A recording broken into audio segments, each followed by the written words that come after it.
Okay, I guess we start. So let me just, I sent you an email last night.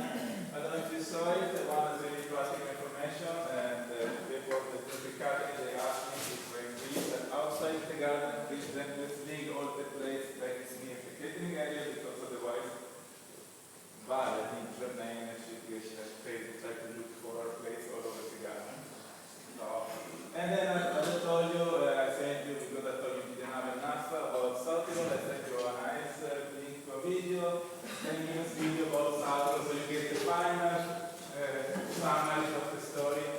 And as people have noticed that some of you maybe didn't come out very clearly during the day, even if you spent the time racing about it. In the 1950s, 60s, and 70s, there was some kind of accusation, violence.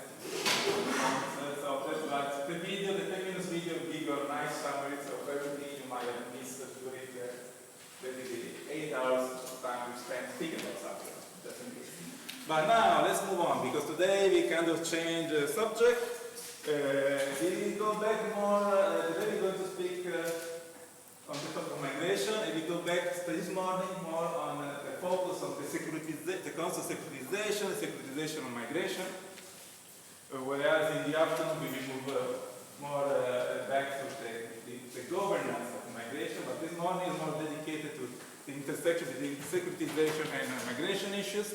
And it is a great honor for me to introduce you here, Valeria Bello, which by the time I met her more than 20 years ago in a master program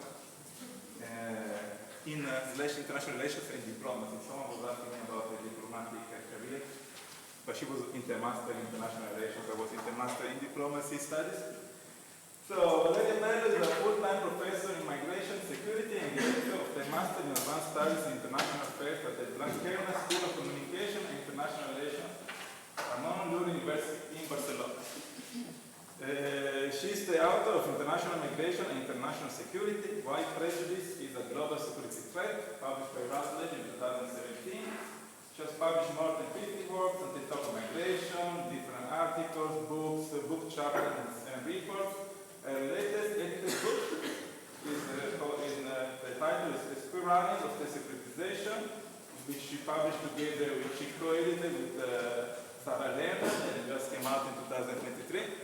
We actually have a great webinar about the book a few months ago, where in this book they collect several research contributions applying the theory of the SECUREU securitization, which is something that's been elaborated by Valeria. Awards they mentioned several UN documents, and then it's actually the 2017 book, it's a great book. I suggest if you have time to read it yet, go to read Valeria's material and publication. Valeria, the floor is yours. Thank you very much, Andrea. Can you hear me? Yes. Well, I think the mic is on, but in case you cannot hear me, let me know, okay, so that I can get closer to it. I tend to walk quite a lot when I'm engaging with my thoughts and explaining them to others, so let me know in case you cannot hear me well. So yes, as Andrea very kindly introduced me, I work mainly on the concept of the spiraling of migration, the spiraling of the securitization of migration, which is a theory that I've developed in the past 6 years, particularly through the exchanges that we had in the section on international migration and nationalism and international relations at the European International Studies Association, which is the biggest scholarly associations in Europe and the second biggest in the world on international relations. And so in this particular section that I co-chair with Christian Conard, who is in Dublin City University, we collect research from all over the world on the topic of migration, interethnic relations, diasporas, nationalism, and international relations, so there's crossroad. And in this occasion of exchanging research ideas with all the scholars coming from all over the world, this specific concept of the spiraling came out.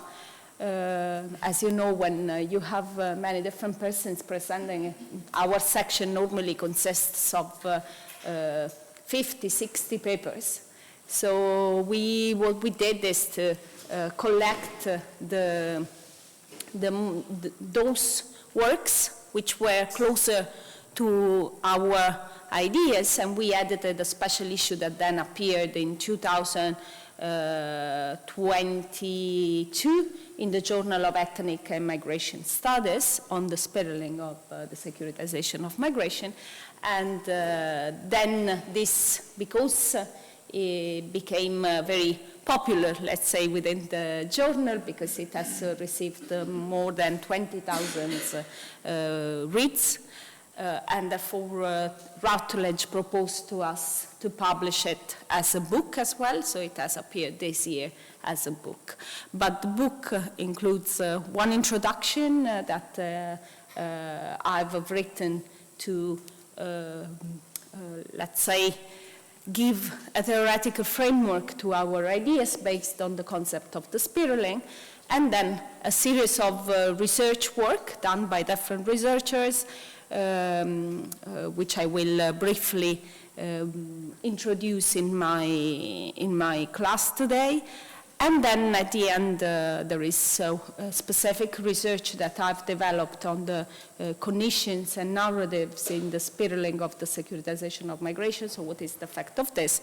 That I will explain a bit more in depth to you towards the end of this class, okay? So because I know that that there are different type of students here. Some of you are PhD students, some of you are master students. So I have considered that in addition to this, to going in depth into the spiraling of the securitization of migration, one interesting thing could be to give you some setting for the topic of international migration in IR in the beginning. So I will start with international migration in international relations. So how many of you have already studied the international migration here? 1, 2, 3, 4, 5, 6, I think. Okay, but as you will see, well, this happens to me very often. When you go in depth into the concepts and debates of migration, particularly if you do it with me, you'll discover that actually things are not so straightforward as you would initially think. So the first thing that I always ask everybody, also expert of international migration, because there are many who do not consider this particular aspect, is what is international migration? So what would you say? What would be the definition of international migration?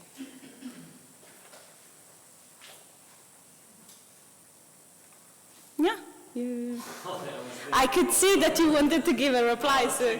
I mean, it's important to differentiate it from mobility or movement as such, which is just a kinetic concept, so the displacement of something, as migration basically by its nature interacts with some power dynamics, and I mean, defining migration depends on defining borders. So the territorial artificial constructs between states, if there were not borders, we wouldn't talk about migration. And it's, let's say, epiphenomenal to the social, economic, political dynamics going on in a region. And which borders? If it's international, it's borders among states. And which other borders they might be? International migration. What borders? Like territorial boundaries.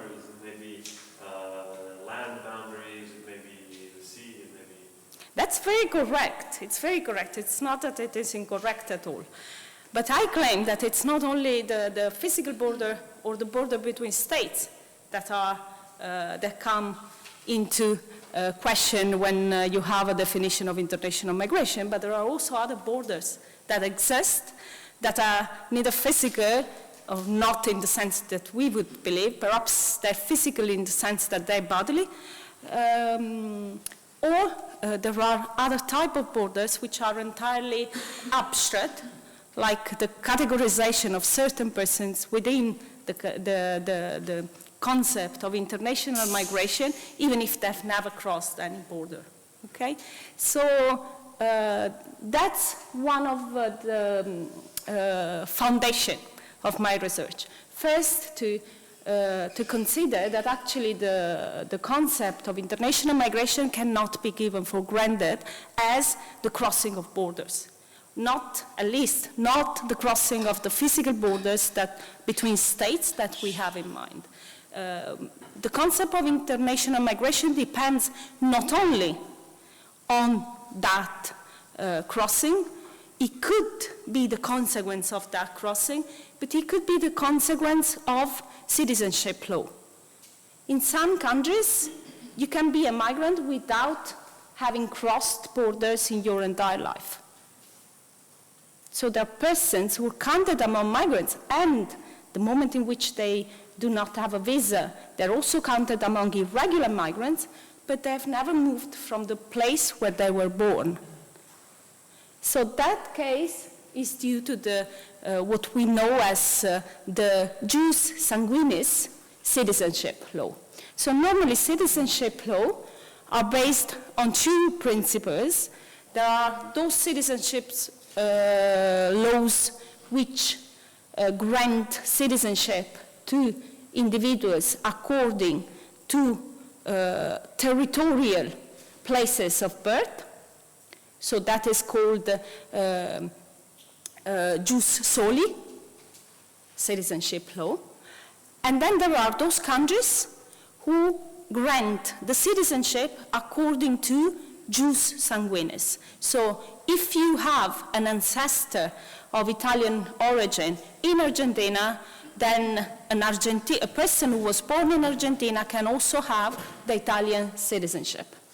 But a person who is born in Italy and doesn't have an Italian ancestor, so a second-generation migrant, so that person, even if he or she is born in Italy, would not get the citizenship. And therefore will be a migrant for possibly the rest of her life if he doesn't or she doesn't apply for citizenship or Italian citizenship and nationality. But that is a very complicated process. Now this situation exists in many places in the world, not only in Europe. It exists in Europe, it exists in South America, it exists in Asia and in Africa. So there are many places in this world in which, even if you do not move, you can be a migrant. And so sometimes, if you, for example, I put the case, you were one of those person, okay? You would have a visa that up until the majority age is attached to the family visa. But in the moment in which you become of majority age, what happens is that you need your own visa. Now that means that you need to work. But what happens, or you need to be enrolled in a university. Normally if you're enrolling in a university, you also get a residence permit. What happens if you don't want to go to the university and you don't find a job? Because it's the first job experience. You will all know, I guess, that it's very difficult to get into a first job, particularly in some places also to get into not into the black market job as your first job. So what happens then? It happens that that person, even if he or she has never crossed any border, will become an irregular migrant within the country where he or she was born, where his family lives, and can also be sent back, sent back in brackets to the country of origin, where possibly the person doesn't speak the language, doesn't have any family, and so on and so forth. This has been the case of many, many Albanians in Italy, for example, because Albanians, during the 90s, there were many Albanians who moved to Italy with their families because of the war in the Balkans, and they all experience this situation when they become of a majority age. There have been many cases. It is true that if you're normally in a small town, you know, Italy is done, as you can see, Bolzano is done by many little towns, small towns. It's not one of those countries that has big cities and then small towns here and there. It's a type of country that is constituted by a lot of small towns. And so that might help in this case. So the social dimension might help, because once one of these cases happen, then you can find a job, you can find people who would, a network around you who would try to help you out. But in cities it becomes more complicated. So sometimes city, it's not the best place where to be, because there is not this kind of solidarity that you can find in small towns. But then that constitutes an issue, a situation for these young persons, because we're talking about persons of 18, 20 years old. If they got to the university, this will happen a bit later, 23. And normally at that age, young persons want to be in a city. And in the big city, it might become very complicated to solve this situation. So there's a lot of things to take into account that, as you see, cross fields of international relations, but also sociology, political science, anthropology. There's so many different issues that you have to take into account that make migration one of the most interdisciplinary fields when it comes to the social sciences. And indeed, the journals of ethnic and migration studies, GEMS, that is the first journal in international migration, is a very interdisciplinary journal. So you'll find that it publishes works that come from the field of anthropology, sociology, economics, international relations, political science, and now also from environmental studies, which might be more connected to natural sciences because of climate-induced migration. So there are all these topics that needs to be taken into account when we consider the field of migration in international relations. So just to give you a way to categorize the different ways we can look at migration in international relations, I've divided them in three. So first is, the first includes all those different types of international migration. And so here you can, I apologize. Sorry.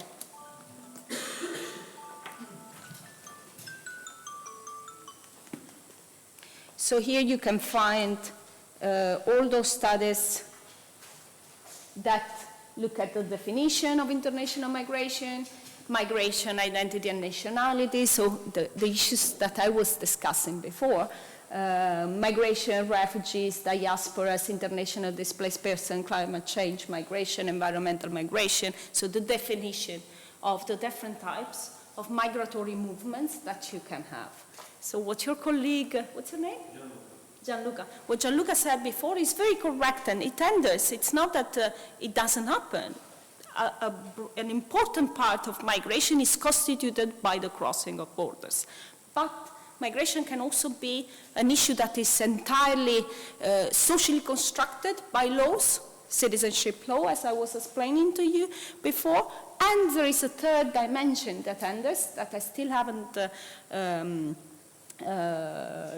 haven't explained to you, but plays a very important role, that is our perceptions.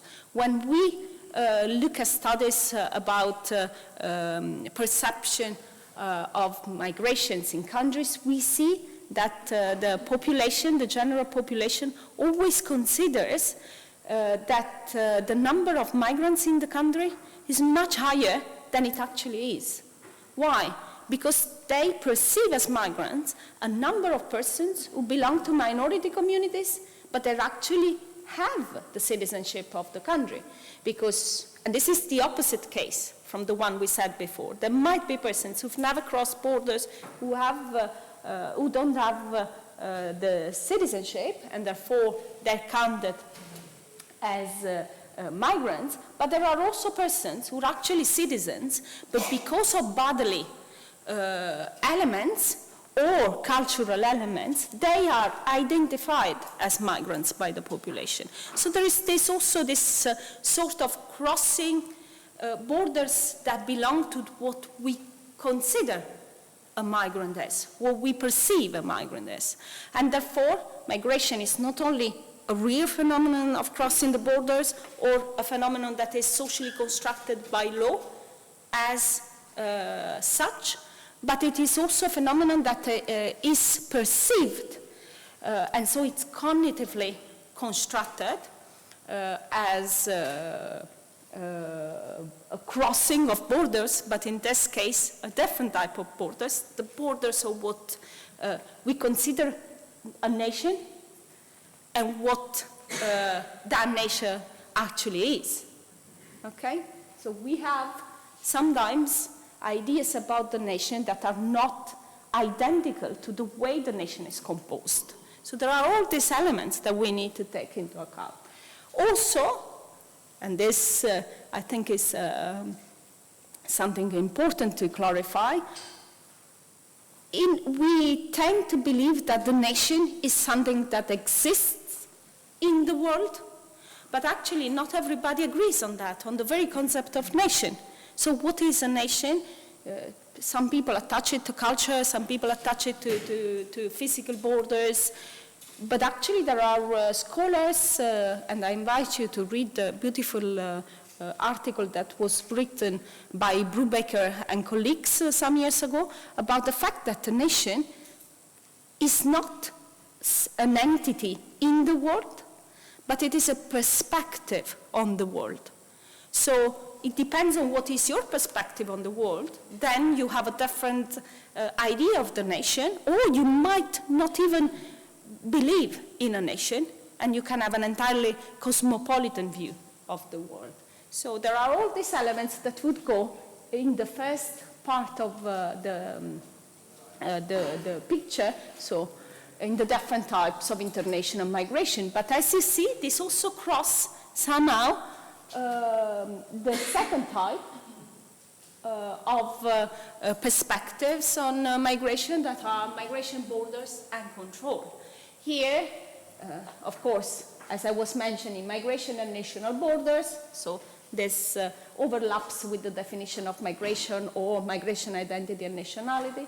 But then from here, when you take into account borders, you can actually depart from what is the individual experience of migration and go to the more institutional part of it with what happens at the border in order to control these migratory fluxes, these migratory crossings. And in this sense, part of the literature in recent years has focused on what is known as the externalization of migration control or border control. This means when a country, rather than checking the crossings at the border, somehow subcontracts, so externalizes this control in third countries. It's the typical case of the US that does it in Mexico. So the US provides aid to Mexico to control the borders from other South American countries for the crossing into Mexico, because Mexico is a transit country to arrive to the US. But this happens also in the EU. The EU externalizes border controls in Libya and in Jordan, so in the northern part of Africa particularly, but also at the eastern borders.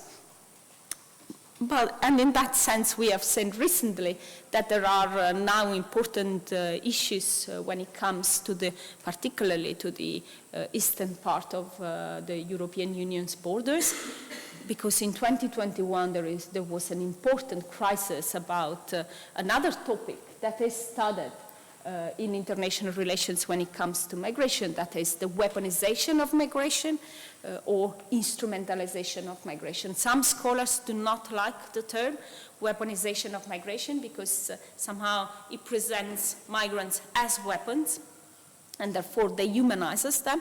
But with the expression, those scholars who study the weaponization of migration, they practically look at the way migrants are, and migration as a phenomenon is politically used by countries to create tensions across borders. And this was the case of Belarus with Poland and Lithuania. It was successful in the case of Poland, but less successful in the case of Lithuania, which shows you that actually it's not so much the attempt of instrumentalized migration that is what matters, but how the country that is receiving the migrants and receiving the threat by part of the neighboring country replies. So if that response is a positive response, the case doesn't happen in itself. But today we will focus particularly on the third dimension that is studied in international relations on the topic of migration, that is migration and security. And here you can find different approaches on migration and security. The first are those studies that look at state security, international security, and human security, how they overlap when it comes to the topic of migration. And then it is possible to differentiate between different types of approaches, the early approaches on migration and security that were particularly looking into how state would use migration or how they would protect migrants that are in neighboring countries, so the diplomatic protection, or after the end of the Cold War, there was an important part of the literature that has started to focus on a specific phenomenon, that is the securitization of migration, which is the one I will go more in depth today. Okay? So, well, I don't know if you have questions up to here. If you don't, I would move to the central focus of the class. I'll drink a bit so that you think if you really don't have a question.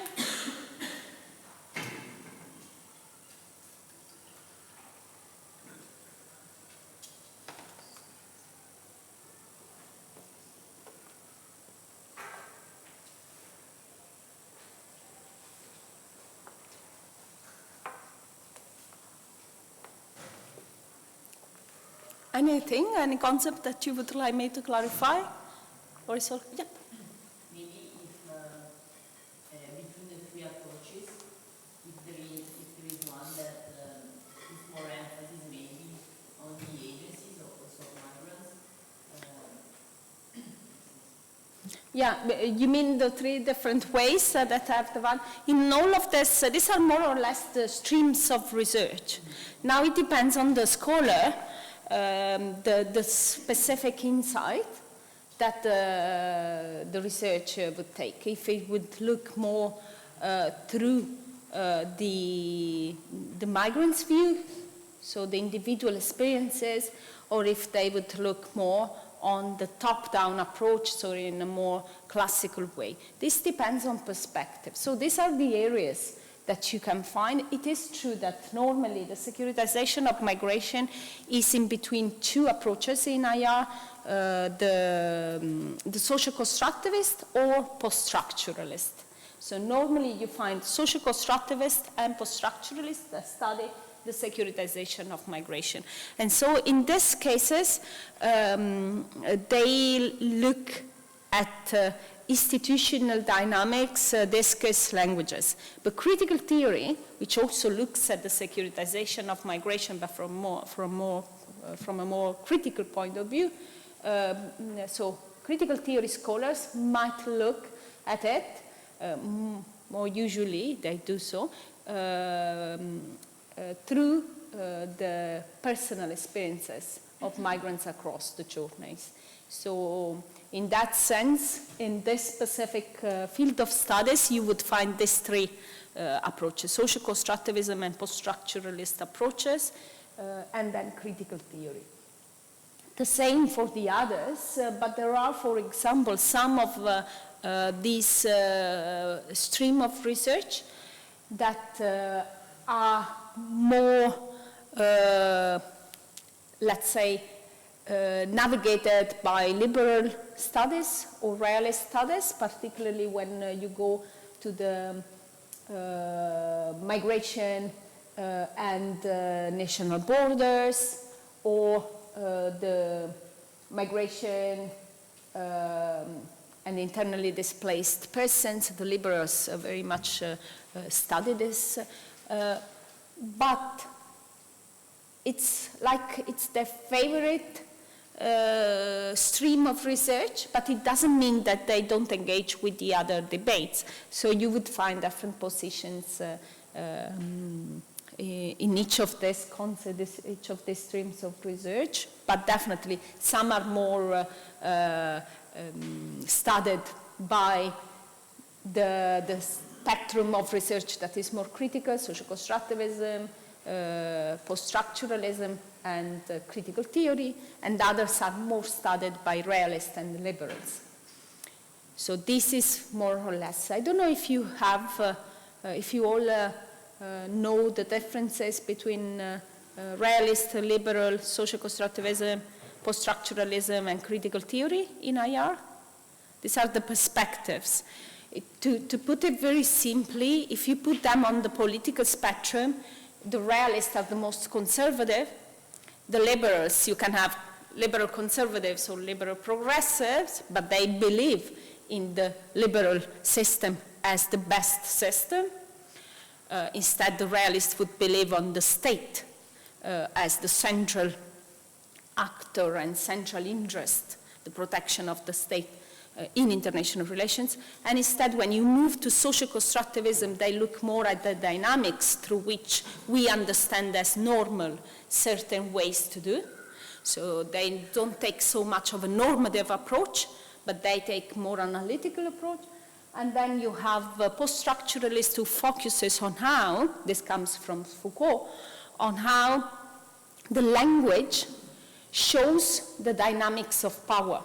So we, through our language, shape how power is done. Okay, how power is somehow engendered in the real world. Okay, and so the language can be a way through which we can understand how our knowledge has constructed power in a certain specific way. And critical theorists, instead, they reject the liberal ideals, but not entirely. So they reject the liberal ideas in the sense that they reject it when they're based particularly on the value of money exchanged in economic terms, and they consider that culture needs to be accounted for, and so they do not reject the democratic system, but they reject the logic of monetarization and economic interest, and therefore they look at it particularly through an individual, let's say, approach, which is more critical to state approaches. Okay, this is to briefly summarize the different perspectives in IR. And of course, as you will you can easily see, once you have one of these theories, it gives you a particular glance on international migration. Because of course, if you're a realist and you put at the center of everything the security of the state, then the state has an interest to control the borders internally, externally, or in whichever ways. If you instead have a critical theory approach, you would not care so much about the state security, but you say at the center there is the individual security, the human security. Therefore, if the human is insecure, why should I care that the state is secure? The state is for the individual, according to critical theory, and therefore they look at the same issue from a completely different point of view. That is very critical of realism, but it's also critical of liberal approaches, because liberal focus on the functionality of something within the system. So a liberal person would tell you migration is good because it allows to have more innovation, more economic positive relations in a country and between countries, and because we have to respect the rule of law. Well, but that is also focused only on the system and not on the persons. What if the persons then live negatively in this framework? So, okay, it is good for us if this at the same time provides a safety net for the individuals. But if it doesn't, who cares for the law and the economic innovation? So that's more or less how you can put these different lenses. So according to me, of course, we all as scholars, we all have our favorite way to look at a topic.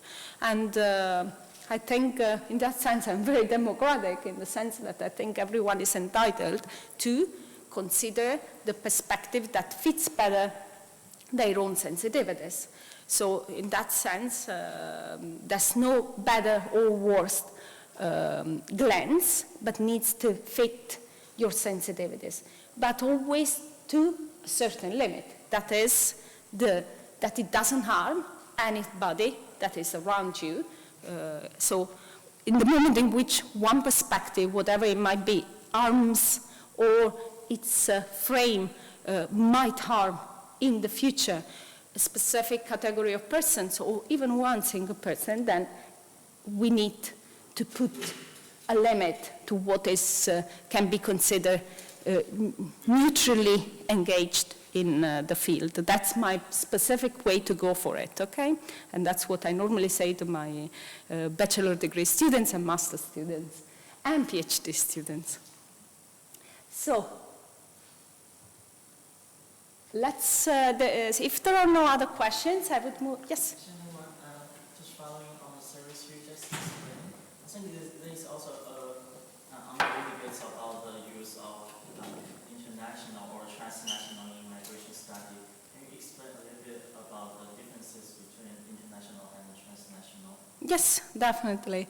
So, well, when we go to transnationalism, we consider a phenomenon that crosses the borders of nations. Okay? So it crosses the borders of nations, but to be transnational, at least that is the way I see it, particularly through the readings that I like to consider, like Vertovec, who has written a very interesting special issue years ago on transnationalism on the Journal of Ethnic and Migration Studies.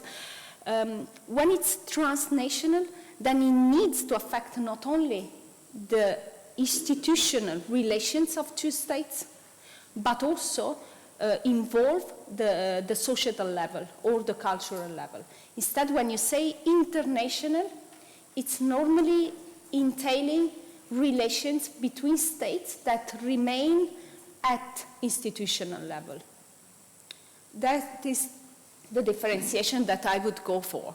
Definitely in the literature you can find a lot of discussions about this, but I found this way very easy to apply, okay? Because if you have an agreement between two states, that is an international agreement.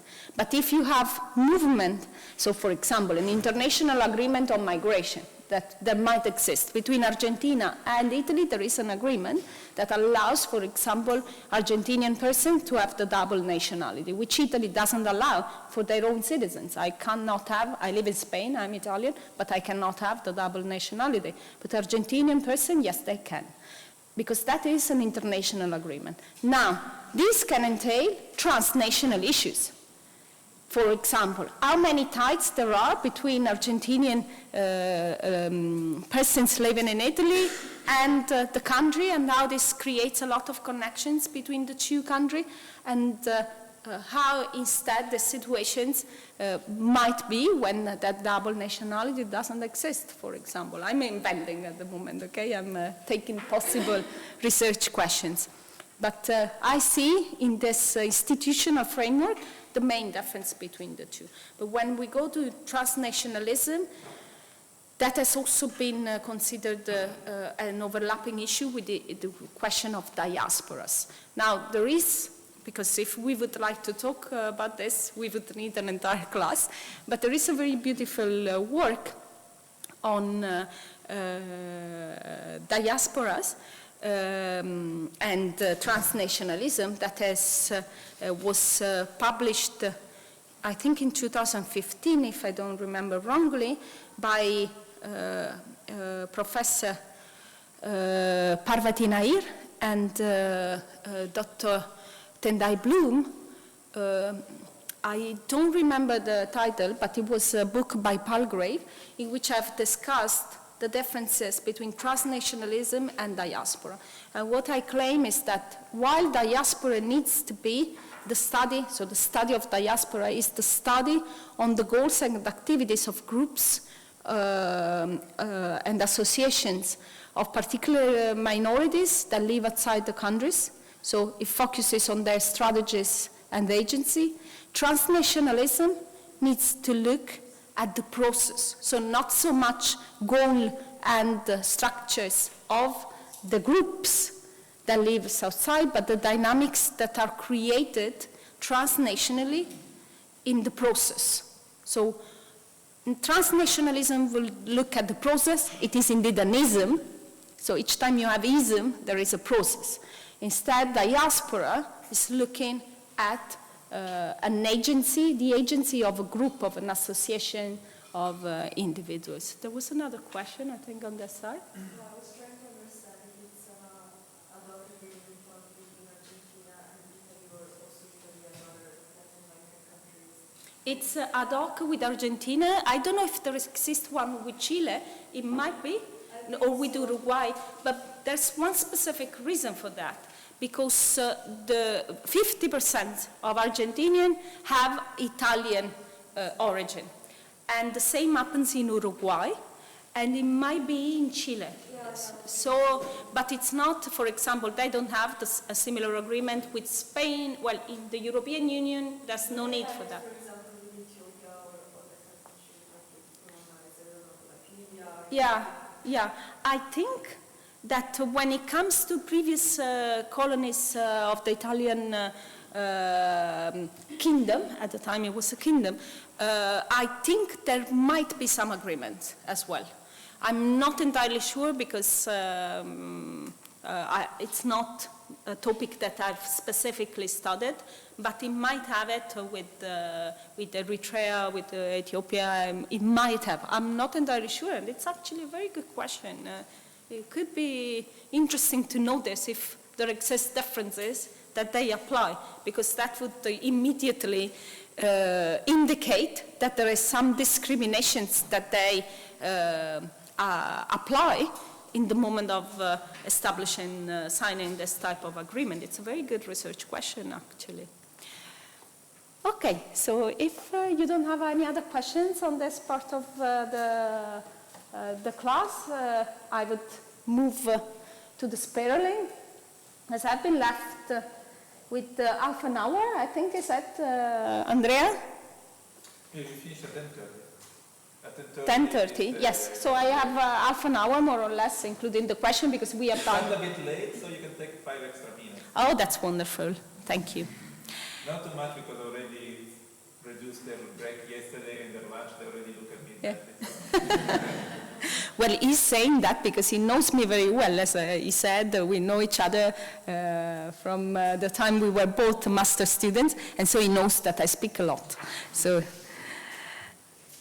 let's move to the securitization of migration. I'll get rid of my jacket if you don't mind, because it's quite, well, it's summer, so. And then I come from Reykjavik, Iceland, actually, and so I got used to this very cool temperature that there was in Iceland, and now it seems, even if we're in the Alps, it seems quite a good summer temperature here. Well, so, climate change. yeah, unfortunately, but yes. So the securitization of migration, I know that you have already had one class on the securitization of migration, so I'll go on the different positions in this field very quickly. We find particularly 3 schools, the Copenhagen School, the Paris School, and the Aberystwyth School. And the differences between them is that the Copenhagen School focuses on speech acts. So these came from an anthropologist, actually, Austin,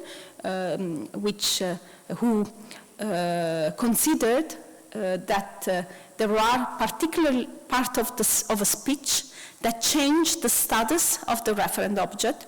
And therefore, one excellent example that Austin did, which I think is very useful to get to know because it clarifies also what is a speech act in the securitization of migration. So the example that Austin did is the one of wedding. So when the priest declares that 2 individuals is no longer, they're no longer 2 individuals, but they become a married couple. In that case, if nobody rejects the affirmation, the status of these persons change completely. From 2 individual persons, they become a new entity, a couple, a married couple with different rights as well. So these elements need to be taken into account when you consider what is a speech act.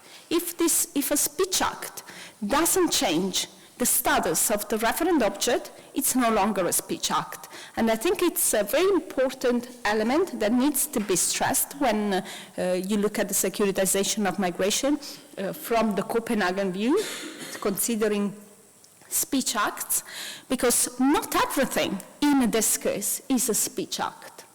And if we each time that find something in a speech that considers migrants as a threat, we consider it a speech act, we're actually making a methodological mistake. Because there are other elements of the discourse that are not speech acts. They securitize as well, but they're not speech acts because they do not change the referent object's status. And this is something that Balzac Balzac and Leonard, my dear colleague Sarah Leonard, put emphasis on when they developed the Aberystwyth approach to the securitization, in which they look at the practices of securitization. So the practices are also discursive elements, but they don't change the referent objects. They're practices, and so what they do is to normalize a certain discourse on migration that actually constructs the migrant as a threat. So it doesn't change immediately the referent object, but still it securitizes. Why this difference is important? Because otherwise you could have many criticisms in the literature saying, well, but why do you say this is socially constructed migrants as a threat if it has not changed the referent object status? This is not a speech act. And actually, so we have a new methodological way to look at the securitization of migration thanks to this understanding, which takes into account the practices of the securitization. So how there is a routinized language that enters into the mechanism of law, of managing and of telling about migration that securitizes them. That securitizes means that they're socially constructed as threats, the migrants. So this is the other school. The Paris school with Bigot, he has focused particularly from a Foucaultian approach on the mentalities, so the governed mentalities that are brought into the field of migration after the end of the Cold War. He particularly claims that security professionals no longer had a business with the end of the Cold War because they were working particularly on intelligence issues. After the end of the Cold War, they were out of jobs substantially, and so they had to recreate a new market, and migration was considered a very profitable field. So they moved to this field, and therefore they started to securitize the way migration is managed, okay, and controlled, particularly, with all this securitization particularly happening at the borders, with all these private security companies that happen to establish who is a migrant, who is a refugee at the borders, because when you cross the border, the persons who are operating the border controls need to tick on a box which status you have. Therefore, so if a person, let's put that a person is crossing the borders because was persecuted for gender reasons, okay? And this person arrives at the border and is asked, why are you crossing the borders? Do you come from a country in war? And the person says, no. So you're not a refugee, so do you have a visa to enter? No. And so, well, your status needs to be checked, and you're put in a specific category that is status to be verified. And at the moment, in some places already label you as irregular migrants or undocumented if you don't have your documents with you, okay? Now, this would be incorrect. This happened because at the borders, people can only select among the categories that have already been given. But actually, if a person is persecuted for gender reasons, that person wouldn't fit this, but actually has a right for the Refugee Convention to be granted the status of refugee. And so we find many persons who are asylum seekers, however, their status has not been clarified, and they end up in reception centers for expulsions, repatriations. These centers might be called in different ways in different countries, but these are centers where persons who do not come with a visa and are not refugees are placed in until their status is verified, and if they don't obtain the refugee status, they're sent back to their countries. Generally, persons do the crossings 2, 3, or 4 times before seeing their status clarified, and this entails a lot of debt in between. So this is also a very interesting topic of investigation that is crossing the borders of development studies, economics, and international relations, which are the consequences of the debts that people have to pay to do this crossing several times, okay? Which also, in my book that Andrea very kindly mentioned before, the book of 2017, International Migration and International Security, Why Prejudice is a Global Security Threat.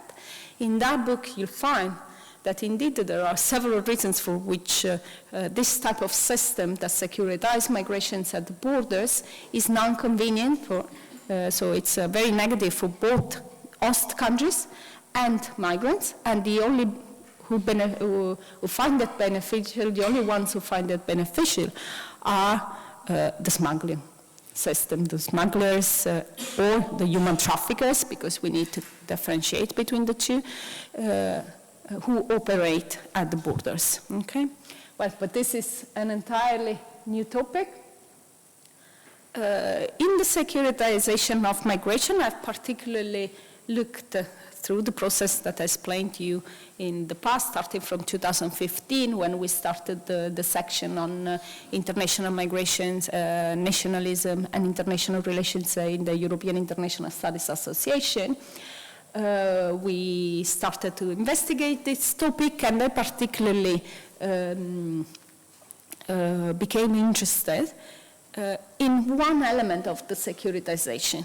The fact is that all the theories that I've explained to you before, they all consider the how of the securitization. So how migrants and migration become securitized, okay? How they're transformed into a security issue, and so the topic is moved from economic, social, and political domain to the domain of security, with all the consequences, because of course, as you would have listened from the previous professors who explained the securitization, once you move it to the security domain, it means also that they're often managed with exceptionality, because, you know, each time you have a security issue, you can bypass the law of the parliament and you can use exceptionality. So this goes into a topic that, for example, you could read Mark Salter, you could read Judith Butler on the topic, you could read several who look at the exceptionality that is created by the securitization. But one of the most famous authors is Jeff Huysmans, a very good friend and an excellent colleague. Jeff Huysmans, who has looked at the exceptionality that is created and the consequent insecurity that is created when migration is securitized. But one element remained very underexplored or unexplored, actually, and it was the why. Okay, we know how it happens, and we particularly have the studies of governmentalities, the studies of practices, and the studies of speech acts. But, well, you know, I'm a sociologist by formation, a political sociologist. And so I'm interested in the whys as well. So not only how the state can do that, but why would the state endanger the life of everybody? Because actually then it becomes an issue, as I explained in my book, the one of 2017, it becomes an issue for everybody. Once you securitize migration and prejudice enters the mechanisms of the composition of the nation and the national, then it becomes problematic for everybody, because the securitization entails that we live in a world which we perceive much more unease and insecure than it would be. And there is a wonderful scholar also on that you could read and listen to, because there is one of the last of his conferences is published on YouTube, which I would very much encourage you to do.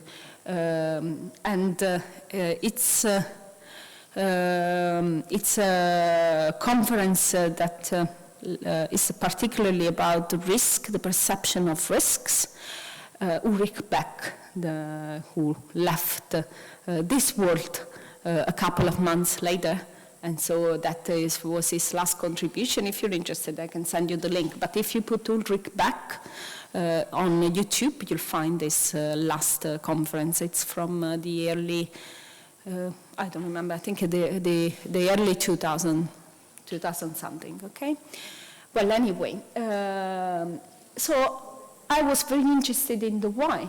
And so it's, okay, if the securitization constructs migration as a threat and creates this nexus between migration and crime, why is it so? Why is that the national security discourse the one that becomes dominant when dealing with migration?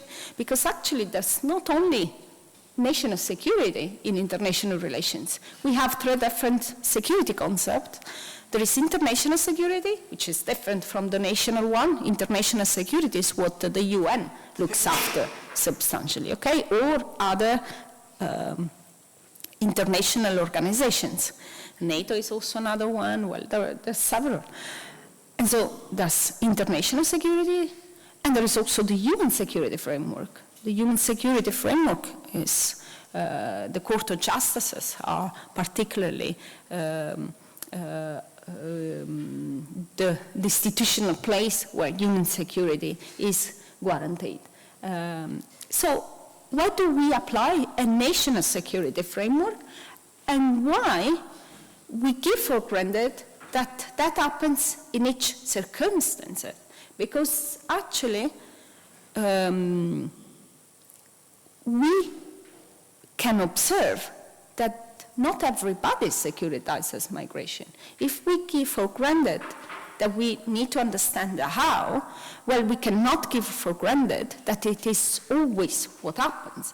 And therefore, why in some occasions this happens and in other occasions it doesn't happen? One clear example, recent example, is in Europe with the Ukrainian refugee crisis. The Ukrainian refugee crisis has not been securitized, not in the sense of the securitization of migration, socially constructed them as a threat, but they've been dealt with the humanitarian ways and with the human security framework, and not the national security framework. So why does it happen that we use the national security framework when we deal with migration? That was the research question. And particularly, okay, when it happens within nations, we can understand somehow that they apply a national security framework. But with the European Union, that is not a national institution. The European Union, as a motto, has united in diversity. So how does it respond to the logic of the EU? Why does the EU securitize as migration, which we know it does, because Huisman has studied that in 2006 and many others since then, and we know the European Union securitizes migrations very often, not always, but very often. So how does it happen? So that was the research question. And my reply has been that it is prejudice what allows to securitize migration. And so we've studied the role of prejudice, how the securitization of migration takes a spiral in this special issue that then became also the book, The Spiraling of the Securitization of Migration in the European Union. And it looks particularly at, it provides a cognitive theory that shows that the process of the securitization of migration is self-reinforcing, thanks to prejudice. So the idea is that because prejudice intervenes before the securitization of migration, then once you have an issue such as this one securitized, it entails negative dynamics that makes prejudice increase, and therefore it securitizes more. And so it's a spiraling process that starts from prejudice, goes through securitization, arrives to prejudice, and then again and again and again, creating the spiraling of securitization. So the theory of the spiraling is a cognitive theory that considers that migration starts from the way we understand migration. So if we understand migration as a negative phenomenon, we're prejudiced towards it for whatever reason, because there might be different reasons. We might be, for example, prejudicial for cultural reasons or for physical reasons, and so on and so forth, ethnopolitical. There's many studies of racism that we could engage with and try to understand. In the introduction to the special issue, you'll see all these clarifications. But once prejudice is in the picture and it intervenes in the management of migration, then it makes spiral the process And therefore, it creates more insecurity, more exceptions, more prejudice, and again, more insecurity in a very negative dynamic. However, it's not everything is bad, isn't it? There are persons who welcome in, that we have seen welcoming refugee movements, and so it is also true that there are desecuritizing forces. So when an actor that intervenes in the process of the governance of migration, and this actor is not prejudiced, it instead stops the spiraling going down, and it is able to desecuritize or counter-securitize. There are differences between the two terms. And another element that we have considered is the differences methodologically, between the ways this can happen. Because it's true, there are the speech acts, there are the discursive practices, the effect of the mentalities, the governmentalities, but we have particularly considered that there are other discursive elements that are not practice, needs to be differentiated by the practice, and these are the narratives. And the narratives have a totally different effect from the practices and the speech acts. The speech acts change the status. The practices routinize securitization. But what makes spiraling the securitizations are the narratives, because the narratives cannot be stopped. The narratives, once they take place, they need to be immediately rejected in order to be stopped. If they are not immediately rejected, they start to circulate across social networks, and they spread and make spiral the process. Okay, so it's very different from the speech acts, because the speech acts needs to be, as you will have heard before from me, but more in depth, I guess, from the other speaker, the speech acts needs to be accepted by the audience to take an effect. In the case of the routines, the practices need to be routinized, and therefore they're applied in a routinary way. But the narratives, if, for example, I tell you a story here about migration, the only way to make sure that that story, if it is false, that it is stopped, is that while I utter the narrative, the storytelling that I'm doing, you stop me and you reject my narrative and you provide another narrative. If that doesn't happen, even if you didn't agree, but you stayed silent, that narrative will anyway circulate. So one example is in my research that I will present you very quickly. So here are the references that I've used.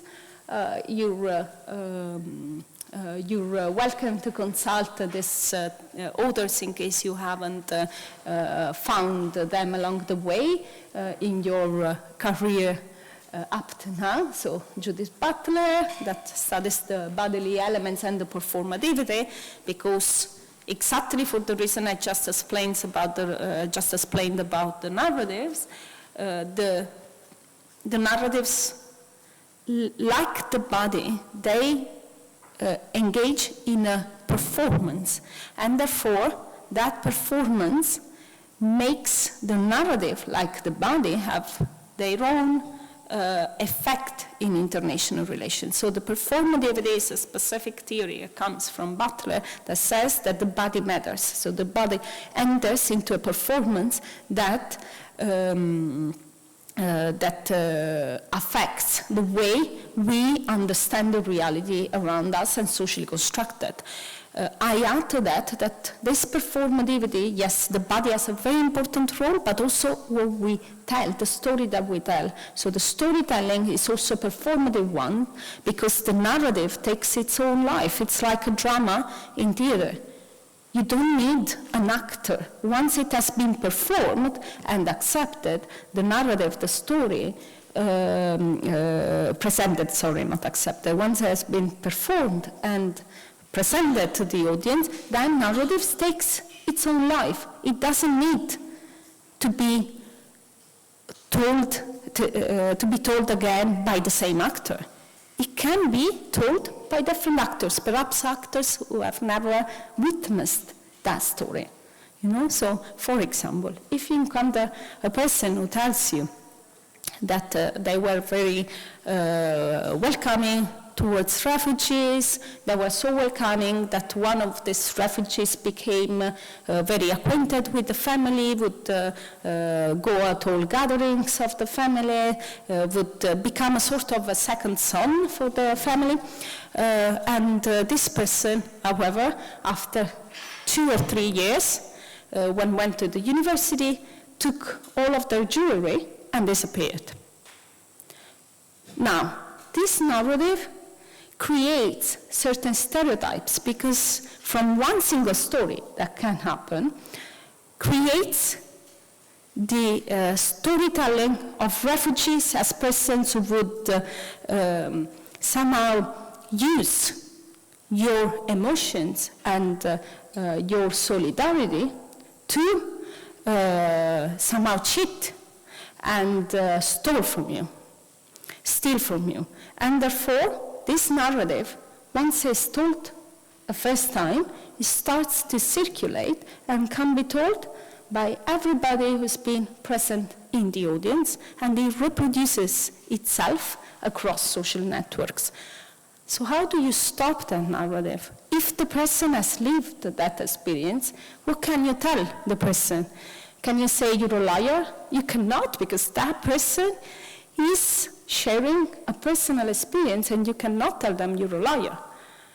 So how do you stop a narrative like that?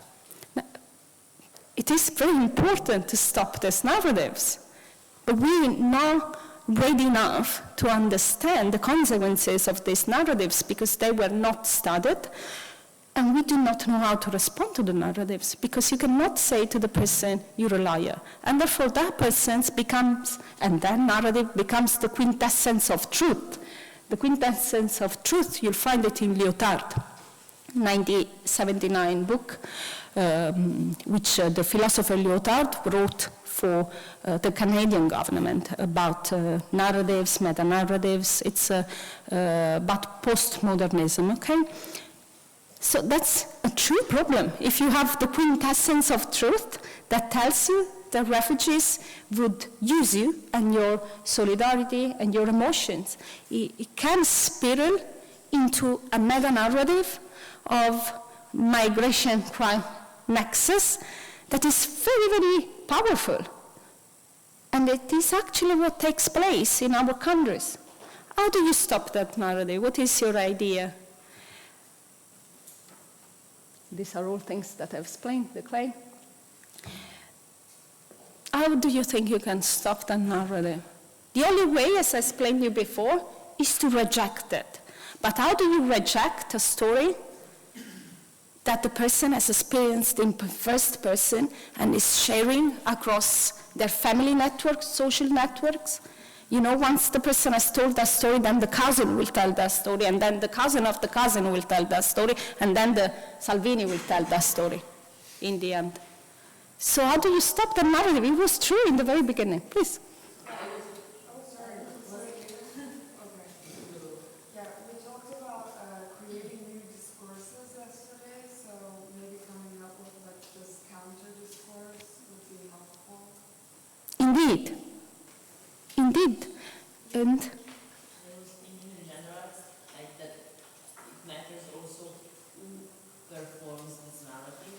Maybe like an authority, a governmental authority has more power on like shaping the perception or the view of the people. So maybe to like create a counter narrative that comes from an authority that is important and powerful in the same way. I don't know. And the narrative should be based, like, conventionally based on fact. Like, for example,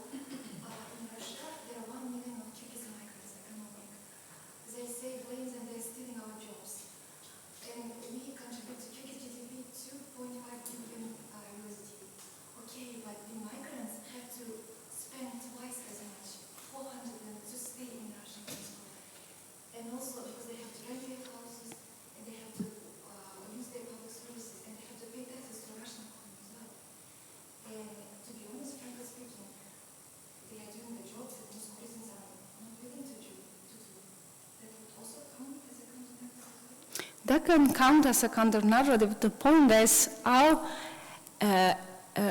effective are a counter-securitizing the issue, because this actually happens, but so I'll connect your replies. The point is that the differences between the narratives in the speech acts is exactly that. If you have a speech act on migrants stealing the jobs, the public needs to accept that narrative. And therefore, if you have a counter-narrative, it's not accepted, okay? And you don't have to perform it in the exact moment.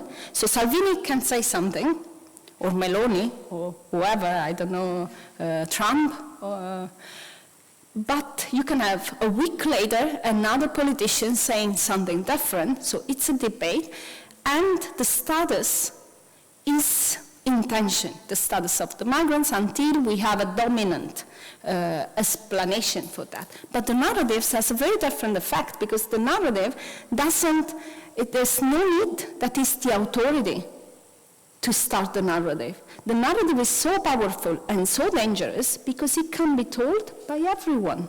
And it starts in a little place, and then it spirits, and it can reach the level of the authority, and therefore at that level it would become much, much more popular. So it's true that the actor has a role, and in fact we have taken into account different actors, but it is also true that once a narrative starts and is not immediately rejected, you cannot make it untrue later on. If a person who has experienced the situation I told you, that storytelling, tells that story, each time you want to reject that later on, it's like saying that the person is a liar. And therefore, all those in the social network of that person would become annoyed with your claim that that person is a liar, because that person is not a liar. The story has truly happened. So how do you do? None of this can help indeed. Well, I think it's not necessarily you should reject the story and call them a liar. You might recognize the event, but contribute to it not being projected on others by, for example, maybe providing counter-arguments that if it wasn't necessarily the fact that they are a refugee or somebody is there, something has to do with the individual whose behavior was responsible for this. And Indeed. It cannot be your co-national who does it. It's just a matter of them using your trust. However, it can be hard to prove because usually people do not portray, for example, an act of robbery by their co-national as in those colors as they would by an immigrant. Excellent. That is actually the reply. You, as you said, the only way to stop a narrative is to reject it immediately by showing the prejudice it creates for others. And it means to say, well, that might be what has happened to you, but I know many, many refugees who've never stolen anything from anybody in their entire life. So I do understand that you have gone through a very difficult experience, but that doesn't represent all the refugees, but it is limited to the persons you were dealing with. And that can happen also in the case that person is not a refugee. How many persons do you know that have stolen from their parents, even killed their parents sometimes, and went away? It's a story, but it's an individual story. So what's the problem of prejudice? Prejudice is when we take one individual story and we use it to stereotype on an entire category for cultural, racial, or gender reasons. So that's the reply we need to have, but we need to be educated as citizens to reply to a narrative by showing the potential prejudice that there is in it. That is why we claim it is so important to study narratives and to study prejudice, because, of course, it's not the person who is a liar, and it's not the person who is securitizing migration per se. The person has experienced a traumatic event, a very traumatic event. But the person, even unwillingly, is creating a prejudice to an entire category of persons that, in the case of migrants, is many millions. So, for that reason, we have studied the narratives, and we have studied the difference. So we have studied both practices, narratives, and at 3 different levels by taking into account both state and non-state actors. At the international level, you find 3 works that have looked at it. McConnell on human security and development in the UK, how the UK transformed its development programs into a securitizing process of migration, in a process that securitized migration. Then another one on the power of influence and action in EU negotiations by Seberg and Zardo on the EU-Jordan relations, this case. And then another case by Webb, who has looked at the Balkan case, how the Balkan countries could leverage the EU power in international relations thanks to the social construction of a migration crisis.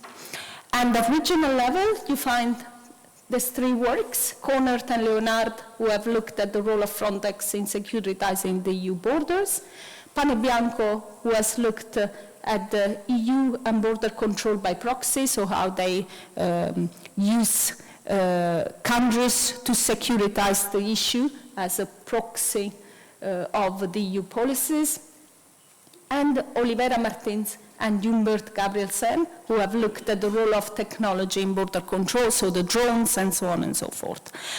At societal level, instead, Katerina Krepas has looked at civil society and solidarity movements at the borders, so how welcoming refugees can counteract this stereotyping activity. And in my case, I've looked at reception center management and the role of cognitions and narratives, so the role of prejudicial cognitions and narratives that I've just explained to you, and particularly with the case of the reception centers in Italy.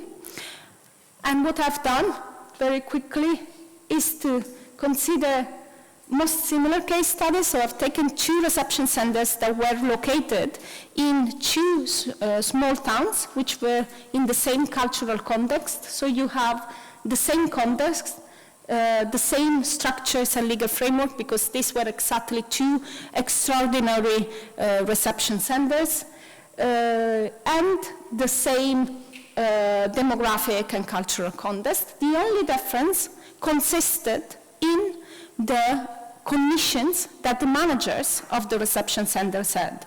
In one case, case A, you have a manager with prejudicial conditions, and in Center B, you have a manager with inclusive conditions, so inclusive ideas towards migration. So in the first case, we see that a lot of traumatic experiences and negative dynamics start from the reception centers. The one that I've told you is one of the story. Another story is that all these refugees were depicted there were very many stories that circulated in the town that these refugees would hate pizza and pasta, so would reject Italian culture, and so they will become a threat to the cultural identity of the country, you know? And all these narratives started to circulate from the center to the town, and from the town to other towns and other towns. Actually, in this small town, you find in the region the highest percentage of persons who have voted for Meloni and for Salvini in the last elections in the area. The other center, located 7 kilometers maximum from the other center, same cultural context, small town, same center. The manager is a very inclusive person. He has had problems of robberies. So one refugee stole different mobiles and money in the reception center and went away. But it didn't become a narrative that started to circulate in the town, because it was managed as such, as a story of an individual who can do that. So we see completely different dynamics in the center. People, when they give birth in the reception center, they receive gifts like any other family in the town. They're treated very normally. They go to the supermarket and they do their shoppings. Everything happens in a very normal way, because the manager who intervenes doesn't securitize with this narrative the migration stories. And therefore, we see totally different dynamics. I've witnessed the circulation of the story of pasta, that they don't like pasta, and so they're a threat in the end to the Italian cultural identity. And how did I reject the story? I actually said the truth, because I had been in the place, and I saw how the pasta was served to the refugees. So the refugees would have a big tank in which the center manager, the manager of the center would put the pasta and would leave it there, because he considered these persons like animals. And so he would leave the pasta in a big tank, like if it was for dogs or cats, I don't know. I guess that we don't even treat our dogs and cats like that, but anyway, it was left there for days and days until it was finished. So imagine, could it be 10 kilos, 20 kilos of pasta cooked together, put in a tank, and left there, and you would need to arrive home and get that pasta. I told my family when one of the stories started to circulate in my family network, I said, listen, I witnessed that. I understand why they hate pasta. If you would serve that pasta to me, I would refuse to eat it. Why should I do so? So actually, who's endangering the identity, the cultural identity of the Italian? It's not the refugees. It's actually the manager who is presenting our most famous dish as in this way to them. So this prejudicial narrative is an example, one of the examples of those narratives that started from the sender. But there are many others. This is a threat to the cultural identity, which you can easily stop. But there are others. For example, the migrants, the refugees who were hosted there would enter into fight. And so there were several criminal activities that would start from this sender. And the reason is particularly because refugees arrive with a post-traumatic disorder, because they've gone through very difficult experiences. Now, if like in Center B, you have a psychologist to follow them and helps them to understand this moment of rage that they experience when they deal with each other, everything can be solved. But if you have a manager who treats you like an animal, doesn't give you food, leaves you food for weeks in a tank, then your post-traumatic stress disorder increases a lot. And what you do is to arrive to extreme reactions, even with your fellow, the persons that share the place with you. And people sometimes committed serious crimes in this center, but all started from the prejudicial dynamics, or the prejudicial conditions that the manager of the centers had. So in conclusion, what our research shows is that the narratives and the practices can construct or deconstruct the securitization of migration, and that non-state actors have different roles in the spiraling, which, however, depends on their conditions. And therefore, our main claim and our main funding is that the way we think about migration, and particularly prejudice, is central in the spiraling of the securitization, and therefore we should all, since very early on, learn to recognize prejudice and know how to counteract it by rejecting the prejudicial claims and showing that some stories are individual stories that cannot be used to stereotype the image of migrants and refugees as everybody else, because there's so many different types of prejudice in this world, unfortunately, which do not only affect races, cultures, but also gender and also physical elements of the bodies that go beyond race. Okay, so prejudice is a very negative thing.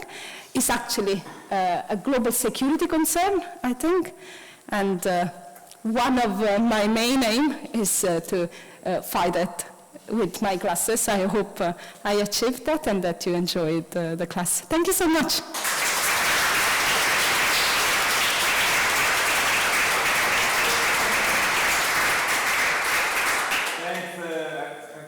I'm really happy today to be in this room for two reasons. After yesterday, I'm happy just to sit all day. And because we hear really great lectures, so again, a great round of applause again for Valeria. Oh, thank you. Stay here until lunch. Yep. So, of course, you have a question. We can talk more now during the coffee break and the lunchtime as well. So take advantage that she's here because then she will leave. So take advantage of this. We have coffee break now. We are slightly delayed, 10 minutes, but no problem. Thanks to everybody because we start late. So we have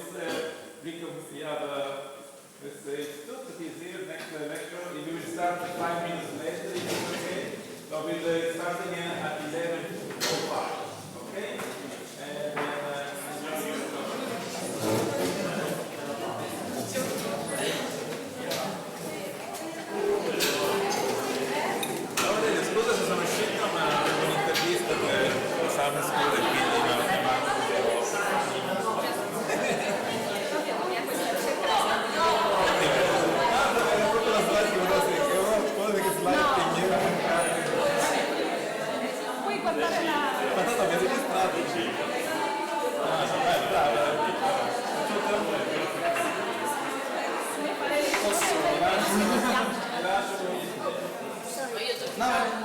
Just really quickly, are you okay, since I know you are like coming and then leaving basically, it is okay that during the next lecture you do the interview?